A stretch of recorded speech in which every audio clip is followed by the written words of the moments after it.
Hello student, मैं अक्षय कुमार गुप्ता। आज हम जो वीडियो लेक्चर लेके आए हैं, ये थ्री फेज इंडक्शन मोटर का जो नेक्स्ट टॉपिक है, स्लिप टॉर्क कैरेक्टरिस्टिक्स या torque slip characteristics of three phase induction motor. Slip torque characteristics समझने के लिए सबसे पहले हमें एक मैथमेटिकल किसी भी कैरेक्टरिस्टिक ड्रॉ करने के लिए एक मैथमेटिकल इक्वेशन आपके पास अवेलेबल रहनी चाहिए ताकि हम उसी कैरेक्टरिस्टिक को ड्रॉ कर सकें। फर्स्ट ईयर के लिहाज से देखें तो हम बहुत डिटेल में नहीं जाएंगे, सिंपल एक सर्किट बस आपको समझना है और उस सर्किट के बेस पे आपको सीधे सीधे स्लिप और टॉर्क के बीच में रिलेशन को निकालना। क्लियर? तो यहाँ पे अगर हम सर्किट की बात करें तो आपका ये रेफर्ड सर्किट होता है to the stator side. Clear?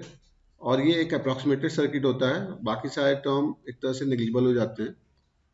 ठीक है, आप बस ये मान के चलो, ये आपका JX2, ये आपका R2/S और ये आपका E2। क्लियर? ठीक है, इसमें करंट माना हमने I2 फ्लो। क्लियर? इस सर्किट को बस ध्यान रखिए और कुछ नहीं करना हमें, क्योंकि अगर मैं टॉर्क की बात करूं यहाँ पे तो टॉर्क जो होता है वो डायरेक्टली प्रोपोर्शनल होता है एयर गैप पावर के। क्लियर? यानी अगर मैं यहाँ पे देखूं तो यहाँ पे आपका जो इस सर्किट की अगर मैं बात करूं, इस सर्किट में क्या है, ये आपका इंडक्टिव रिएक्टेंस है जो लीकेज रिएक्टेंस होता है, आपका R2/S है जहां पे S स्लिप है, R2 is the rotor resistance है। क्लियर? तो ये जो R2/S आपको दिख रहा है, क्लियर, ये रिप्रेजेंट करेगा एक एक्टिव पावर को, और यही जो एक्टिव पावर होता है ये होता है आपका एयर गैप पावर के बराबर। क्लियर? ये क्या होता है आपका एयर गैप पावर के बराबर होता है।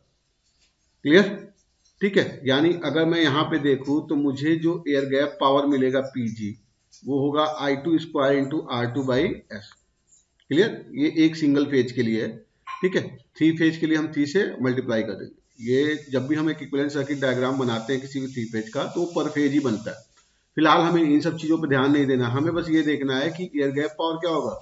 R2/S जो एक्टिव पावर होगा वही एयर गैप पावर को रिप्रेजेंट करेगा, और वो आपका एयर गैप पावर कन्वर्ट होता है मैकेनिकल पावर में after the rotational losses. Clear? ठीक है, तो ये चीज हमें बस थोड़ी सी दिमाग में रखनी। फिलहाल हमें यहाँ पे ये समझना है कि I2² इंटू R2/S के डायरेक्टली प्रोपोर्शनल है, तो आपको ज्यादा इसमें डिटेल में जाने की जरूरत नहीं है, बस ये सर्किट जानिए और ये सर्किट में क्या हो रहा है बस आप उसको समझने की कोशिश करिए।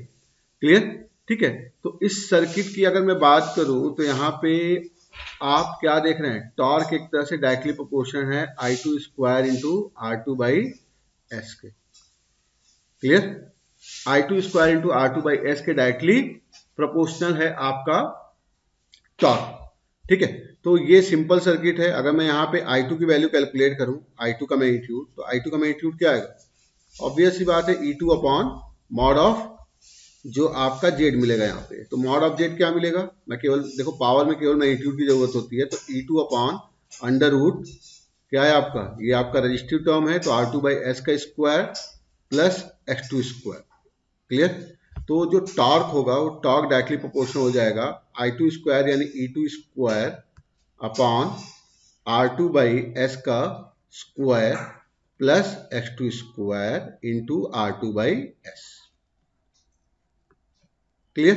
तो यहां पे R2, X2 ये सब क्या है, E2 ये सारे क्या है, कांस्टेंट टर्म है, ये सारे के सारे आपके कांस्टेंट टर्म।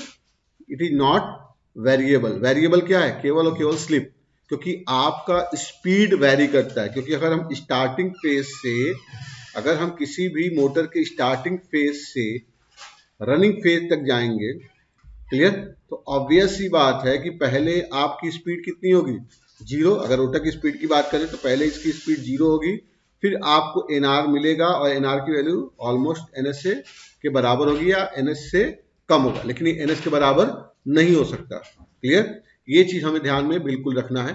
ठीक है, तो यहां पे अगर आप देखो तो टॉर्क क्या हो रहा है, डायरेक्टली प्रोपोर्शनल टू दिस है।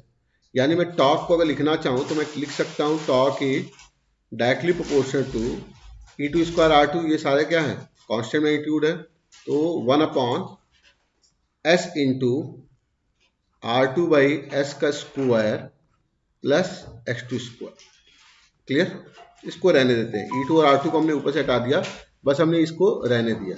क्लियर है चीज, ठीक है। तो ये चीज ध्यान रखना है आपने, ठीक है। मैंने क्या बोला, किसी भी मोटर की जो स्टार्टिंग होती है वो हमेशा क्या होती है, starting phase two running mode तक जाते हैं। क्लियर।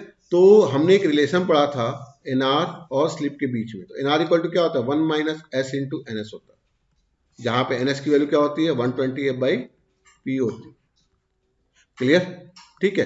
तो एनआर की वैल्यू 0 कब होगी, स्टार्टिंग फेज में, जब आपका स्टार्टिंग कंडीशन होगा at starting. Clear, at starting NR की वैल्यू क्या होगी, 0। एनआर की वैल्यू 0 होने का मतलब क्या हो गया, 1 माइनस एस इंटू एनएस 0 हो गया। एनएस तो 0 हो नहीं सकता, तो 0 क्या होगा यहाँ पे, 1 माइनस एस इक्वल टू 0, यानी स्लिप की वैल्यू कितनी मिलेगी आपको, 1। यानी आपने एक चीज और देखा यहाँ पे, 2 नंबर में क्वेश्चन ये फ्रेम भी हो सकता है कि what is the value of slip at starting condition.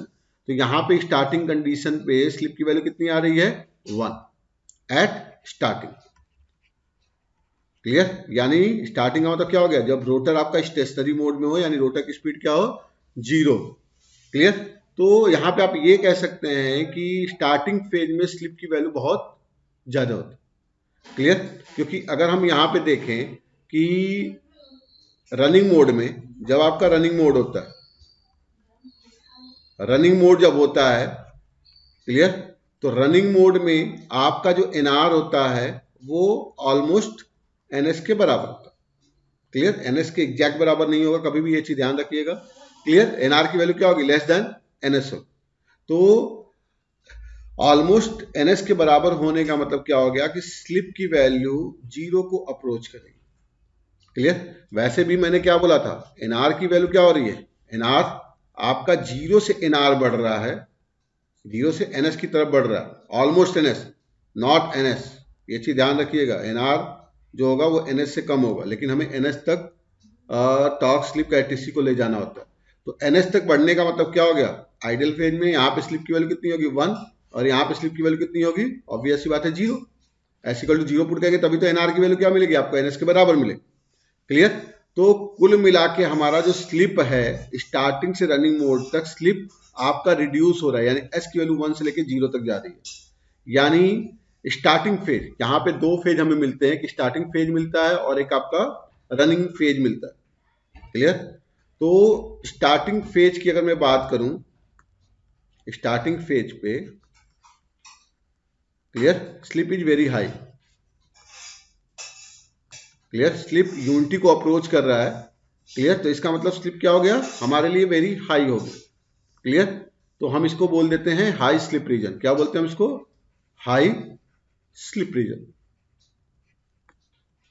Clear, तो हाई स्लिप रीजन में आपको कैरेक्टरिस्टिक क्या मिलेगी, हमें ये देखना है। स्लिप बहुत ज्यादा है तो उस कंडीशन में R2 बाई एस की वैल्यू क्या होगी, बहुत कम होगी, यानी R2 by S is much lesser than X2। तो then we can neglect R2 by S is neglected with respect to X2। हम ऐसे कर सकते हैं। क्लियर, क्योंकि R2 by S क्या है, मच लेसर देन X2 है, वहां पे तो स्क्वायर है। क्लियर, तो हम अगर यहाँ पे टॉर्क देखें तो टॉर्क क्या हो जाएगा, directly proportional to 1 upon S into, और R2 by S को हमने क्या किया, X2 के टर्म में नेग्लेक्ट कर दिया, तो यहाँ पे क्या आ गया, X2 स्क्वायर। यानी यहां से हमने क्या देखा कि टॉर्क क्या हो रहा है, इनवर्सली प्रोपोर्शनल टू स्लिप हो जा रहा है। क्लियर, तो हाई स्लिप रीजन में, यानी स्टार्टिंग फेज में क्या हो रहा है, आपका स्लिप के इनवर्सली प्रोपोर्शनल हो जा रहा है। तो कोई भी चीज अगर इनवर्सली प्रोपोर्शन में होती है तो उसकी जो कैरेक्टरिस्टिक्स बनती है हमेशा ध्यान रखना, वो एक रेक्टेंगुलर हाइपरबोला होता है। क्या होता है वो, रेक्टेंगुलर हाइपरबोला। क्लियर, और हम क्या देख रहे हैं, स्टार्टिंग फेज से हमें रनिंग फेज में जाना है, ये चीज ध्यान रखना होगा। तो ये चीज ध्यान रखिएगा कि आपका स्लिप क्या हो रहा है, रिड्यूस हो रहा है, स्लिप बढ़ नहीं रहा है। जनरली हमारे दिमाग में यही होता है कि स्लिप की वैल्यू बढ़ते हुए दिखानी है, लेकिन यहाँ पे स्लिप क्या हो रहा है, रिड्यूस हो रहा है। क्यों स्लिप रिड्यूस हो रहा है, क्योंकि हम स्टार्टिंग फेज से रनिंग फेज की तरफ जा रहे हैं। क्लियर, ठीक है, तो ये चीज आपको ध्यान में रखनी है। क्लियर, ठीक है, तो बेसिक कॉन्सेप्ट है ये, तो इस चीज को आप हमेशा अपने दिमाग में रखिएगा। क्लियर, तो हमें कैरेक्टरिस्टिक का नेचर क्या मिलेगा? This is the characteristics nature, rectangular hyperbola मिलेगा। क्लियर? ठीक है। तो रेक्टेंगुलर हाइपरबोला मिलने का मतलब क्या हो गया कि आपका स्लिप रिड्यूस हो रहा है तो टॉर्क की वैल्यू क्या होगी? इंक्रीज होगी। लेकिन कैरेक्टरिस्टिक का नेचर क्या होगा? वो क्या होगा? Rectangular hyperbola. तो कैरेक्टरिस्टिक थोड़ा ड्रॉ करें हम लोग। ठीक है, चलो कैरेक्टरिस्टिक ड्रॉ करते हैं।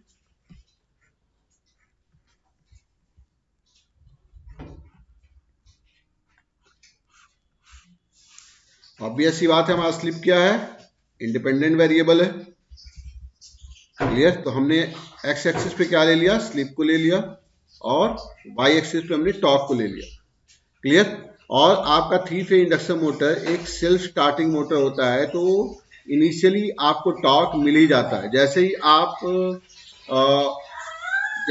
आप अप्लाई करेंगे, तो यहाँ पे हम टॉर्क स्लिप कैरेक्टरिस्टिक को देख रहे थे। ठीक है, तो मैंने क्या बोला? हमें जाना स्टार्टिंग फेज से रनिंग फेज की तरफ। तो हमने हाई स्लिप रीजन में देखा कि आपको जो नेचर मिल रहा है वो क्या है? Inversely proportional rectangular hyperbola characteristic से। तो यहाँ पे जो कैरेक्टरिस्टिक ड्रॉ होगी वो कुछ ऐसे होगी। इनिशियली चूंकि ये सेल्फ स्टार्टिंग होता है, तो यहाँ पे आपको सेल्फ स्टार्टिंग टॉर्क मिलेगा ही मिलेगा, जिसको हम स्टार्टिंग टॉर्क से रिप्रेजेंट करेंगे। क्लियर? कैरेक्टरिस्टिक क्या होगी? Rectangular hyperbola. और चूंकि स्लिप रिड्यूस हो रहा है और टॉर्क क्या हो रहा है? आपका बढ़ रहा है। क्लियर? ये चीज ध्यान रखना है।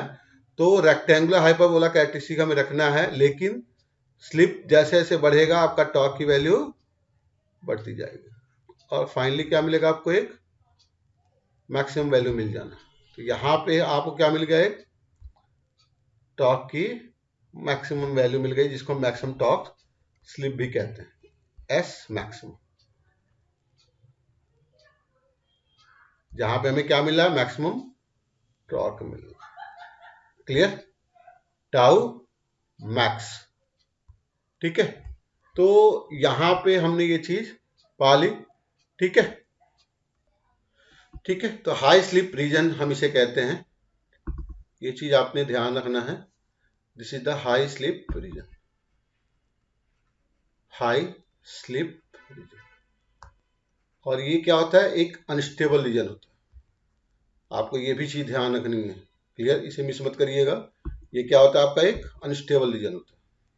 This is region is unstable. Clear? तो हमने हाई स्लिप रीजन को इवेल्युएट कर लिया है, उसकी कैरेक्टरिस्टिक भी देख ली है। तो इसे एक पॉइंट पे नोट डाउन कर लेते हैं कि हाई स्लिप रीजन आपका इनिशियल फेज का रीजन होता है। क्लियर? ये हमने देखा।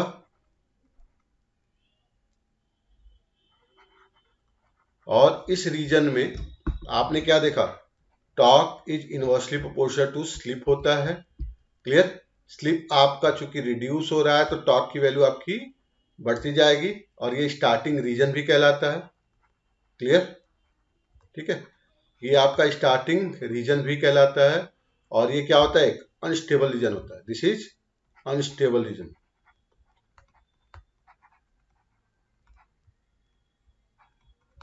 क्लियर? तो मेरे ख्याल से आपको क्लियर हुआ होगा कि अनस्टेबल रीजन है ये। क्लियर? स्टेबिलिटी क्यों है ये चीज हम डिस्कस नहीं कर सकते, क्योंकि बहुत डिटेल की चीजें जाएंगी फिलहाल।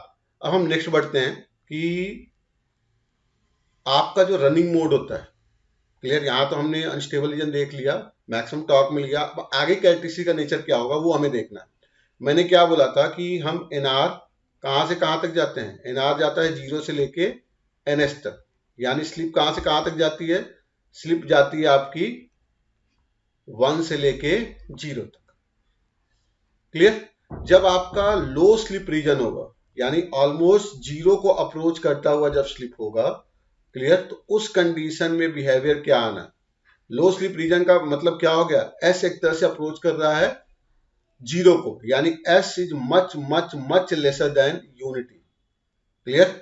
ठीक है, तो आप ये समझ लो कि अगर मैं किसी भी पैरामीटर में 0.001 से डिवाइड करता हूं, तो वो 1000 टाइम्स हो जाता है। क्लियर? यानी एस की वैल्यू काफी कम है, मच लेसर देन 1। तो इस कंडीशन में आप अगर देखोगे तो R2/S जो आपको मिलेगा उसकी वैल्यू क्या होगी, काफी हाई होगी। क्लियर? तो आप ऐसे ही सोच लो ना कि 0.00001 से हमने डिवाइड किया तो वो क्या हो जाएगा, जितना आपका 0.0001 है यानी 10⁻⁻4 है तो वो 10⁻4 से मल्टीप्लाई हो गया, और फिर इसका स्क्वायर, क्योंकि आपने टॉर्क के रिलेशन में क्या देखा था, टॉर्क के रिलेशन में यही देखा था ना, torque is directly proportional to S into R2/S का square plus X2 square, square तो और बड़ा हो जाएगा। क्लियर? यानी R2/S is much greater than X2। इसका मतलब क्या हो गया, X2 is neglected with respect to R2/S।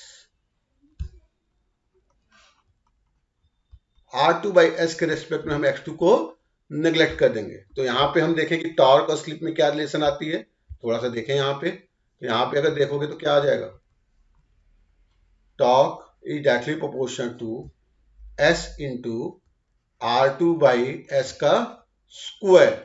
Clear? तो यहां पे क्या आ जाएगा, directly proportional to 1/S into R2 square upon S square. S से S कैंसिल आउट हो गया, ये क्या मिल गया आपको, directly proportional to S upon R2 square, और R2 स्क्वायर इज कांस्टेंट, तो ऑब्वियस सी बात है क्या हो गया, torque is directly proportional to slip. यानी कैरेक्टरिस्टिक क्या मिलेगी यहाँ पे, लीनियर। टॉर्क क्योंकि डायरेक्टली प्रोपोर्शनल हो गया तो ऑब्वियस सी बात है आपकी कैरेक्टरिस्टिक का नेचर क्या हो गया, लीनियर कैरेक्टरिस्टिक। वहां पे हमने क्या देखा था, torque is inversely proportional to slip, तो आपको कैरेक्टरिस्टिक क्या मिली थी, रेक्टेंगुलर हाइपरबोला। तो यहाँ पे लीनियर कैरेक्टरिस्टिक मिलेगी, बस ध्यान क्या रखना है आपको कि स्लिप रिड्यूस हो रहा है। क्लियर? तो चूंकि torque directly proportional to slip है, स्लिप रिड्यूस होने का मतलब टॉर्क भी आपका रिड्यूस होता जाएगा। अब आगे कैरेक्टरिस्टिक हम ड्रॉ कर लेते हैं, यहां पे क्या हो जाएगा, क्लियर? आपका ये चीज चेंज होना है, फिर उसके बाद जो कैरेक्टरिस्टिक मिलेगी वो ऑलमोस्ट लीनियर कैरेक्टरिस्टिक हो जाएगी। आपका ये लाइन मिलेगा, इसको हम कर्व शेप में नहीं ड्रॉ करेंगे, ये प्योर लाइन होगा। क्लियर? और यहां पे आपका जो स्पीड है, यानी ये आपका NR क्या हो गया, NS के बराबर, यानी स्लिप की वैल्यू क्या हो गई यहाँ पे 0, यहाँ पे NR क्या है 0, यानी स्लिप की वैल्यू कितनी है हमारी 1। क्लियर? अब कई लोगों का क्वेश्चन ये आता है कि सर जैसे सिंक्रोनस स्पीड हुआ आपका टॉर्क 0 हो गया, यहाँ पे टॉर्क की वैल्यू क्या है 0 है, तो टॉर्क 0 क्यों होता है ये भी हम डिस्कस करेंगे। फिलहाल ये हमने देख लिया, ये हमारा क्या हो गया, ये हमारा हो गया लो स्लिप रीजन, ये क्या हो गया हमारा लो स्लिप रीजन। और लो स्लिप रीजन में क्या देख रहे हैं हम, ये आपका एक स्टेबल रीजन होता है। क्या होता है, ये स्टेबल रीजन होता है। क्लियर? आपका सिस्टम यहाँ पे स्टेबल रहता है। स्टेबिलिटी और डिटेल में यहाँ पे नहीं कर पाएंगे क्योंकि हमें वहां पे ट्रांजिएंट मोड में जाना होता है, फिर इनर्शिया टॉर्क का रोल आता है, तो वो चीज हम यहाँ पे नहीं करेंगे। फिलहाल यहाँ पे जो कैरेक्टरिस्टिक मिलती है वो लीनियर कैरेक्टरिस्टिक होती है। आप देख रहे होंगे कि लाइन आ रहा है, लाइन में क्या देख रहे हैं, चूंकि स्लिप आपका रिड्यूस हो रहा है तो टॉर्क की वैल्यू धीरे धीरे कम होती जा रही है। मैंने एक क्वेश्चन अराइज किया कि NR की वैल्यू NS होने पे टॉर्क की वैल्यू 0 क्यों होगी। हमने क्या बताया था, अगर हमने लास्ट क्लास में पढ़ा था तो हमने क्या बताया था कि जैसे सिंक्रोनस स्पीड के बराबर रोटर स्पीड होता है, फ्लक्स कटिंग एक्शन क्या हो जाएगा 0। जब फ्लक्स कटिंग एक्शन ही 0 हो गया तो कोई टॉर्क डेवलप होगी, कोई टॉर्क डेवलप नहीं होगा। क्लियर? ठीक है? तो व्हेन, अगर हम यहां पे बात करें तो when NR equal to NS, तो इस कंडीशन में फ्लक्स कटिंग एक्शन कितना हो गया 0।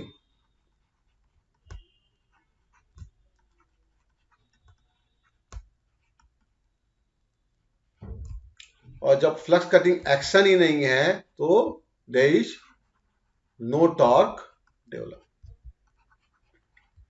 कोई टॉर्क डेवलप नहीं होगा। टॉर्क डेवलप ना होने का मतलब क्या हो गया, टॉर्क की वैल्यू 0 होगी। इसीलिए यहां पे सिंक्रोनस स्पीड पे टॉर्क 0 हो जाता है। क्लियर? और यही आपकी टॉर्क स्लिप कैरेक्टरिस्टिक्स होती है, जिसमें दो रीजन होते हैं, एक आपका लो स्लिप रीजन और एक आपका high slip region. Starting condition में हमें हाई स्लिप रीजन मिलता है, और रनिंग मोड में हमें क्या मिलता है, लो स्लिप रीजन मिलता है। क्लियर? ठीक है? तो हमें दूसरा क्या मिल रहा है, लो स्लिप रीजन। ठीक है? और ये रनिंग रीजन होता है। ठीक है, तो लिख लेते हैं इसके बारे में भी। क्लियर, कैरेक्टरिस्टिक मेरे ख्याल से आपको क्लियर हुआ होगा, कैरेक्टरिस्टिक में कोई दिक्कत नहीं है। ठीक है, और हमेशा ध्यान रखना कैरेक्टरिस्टिक हम ऐसे ही लिख चलते हैं, कई किताबों में s=0 से 1 तक गया हुआ है, लेकिन प्रैक्टिकलिटी ये चीज पॉसिबल नहीं है। किसी भी मशीन को जब हम स्टार्ट करेंगे तो स्टार्टिंग से रनिंग मोड में ही जाएंगे, हम ऐसा नहीं है कि रनिंग से स्टार्टिंग मोड में चले जाएंगे। तो वो तो एक मैथमेटिकल कोरिलेशन को बेस पे मानते हुए आपका डिराइव कर दिया गया। क्लियर, ठीक है, तो हमने क्या देखा, हमने ये देखा सेकंड, क्लियर, लो स्लिप रीजन, हम रनिंग रीजन भी कहते हैं। क्लियर, और रनिंग रीजन में क्या होता है आपका, आपका सिस्टम स्टेबल होता है, इसे हम स्टेबल रीजन भी कहते हैं। ये क्या होता है आपका, स्टेबल होता है। क्लियर, और इस रीजन में आपका जो टॉर्क होता है वो डायरेक्टली प्रोपोर्शनल टू स्लिप होता है। क्लियर, क्योंकि torque directly proportional to slip है तो कैरेक्टरिस्टिक आपकी लीनियर होती है। क्लियर, लीनियर कैरेक्टरिस्टिक्स होता है। क्लियर, और हमेशा ध्यान रखना स्लिप यहाँ पे रिड्यूस हो रहा है तो टॉर्क भी रिड्यूस होता है, स्लिप बढ़ता नहीं है, यहाँ पे स्पीड बढ़ती है लेकिन स्लिप कम होता है। क्लियर, तो ऐसे हमने देख लिया कि ये दोनों रीजन में कैरेक्टरिस्टिक कैसे आता है। मेरे ख्याल से आपको कॉन्सेप्चुअली मैथमेटिकली हर तरीके से क्लियर हुआ होगा फर्स्ट ईयर बेस पे कि कैसे हमें टॉर्क स्लिप कैरेक्टरिस्टिक एक मोटर की ड्रॉ करनी है, और केवल आपके सिलेबस में मोटर ही है तो हमने मोटर कैरेक्टरिस्टिक यहाँ पे ड्रॉ कर ली है। क्लियर, ठीक है, और यहाँ पे कैरेक्टरिस्टिक क्या होगी, आपकी कैरेक्टरिस्टिक्स होगी रेक्टेंगुलर हाइपरबोला, ये जो कैरेक्टरिस्टिक होगी रेक्टेंगुलर हाइपरबोला।